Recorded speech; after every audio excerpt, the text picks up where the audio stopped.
It was a tale as horrible as any penny novel. A crime of passion, Olive Dowd had murdered the missionary Robert Garry and his young wife in their very home. Already a tragedy, it was made even more morbid when the young wife's body disappeared from the morgue. And not 2 days after, the crime scene had been vandalized.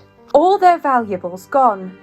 All their valuables, just enough to fit into a small green purse. Olive was found not guilty, but she was never the same after. I used to go back to that old neighborhood and give her a fright. I'd give her a wave and it would send her shrieking. And then, like a spectre, I would be gone. Now that I was dead and also a widow, I decided to move uptown. I had to think of something to do with myself. I had my little green purse, but I wanted more.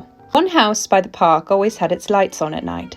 Through the window I'd catch glimpses of silk catching the candlelight, of painted wallpaper. I could faintly hear music and women laughing. On the soft night breeze I could smell perfume and brandy.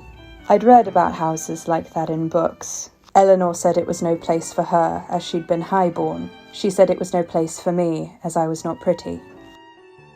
One day the lady of the house saw me, and she asked if I'd like to come inside.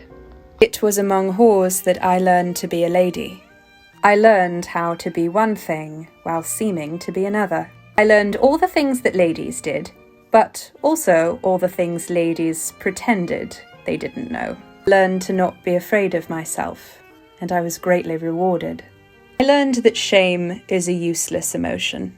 I learned that charm can be more powerful than money. I also learned that my affliction made me desirable, like the colours on a poisonous snake, like the furs of a wild cat. And I could make men give me things. I could make men do things for me.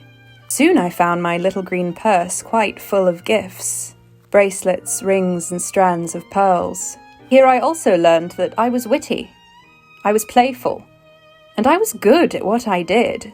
It was these things and not beauty that made me well known.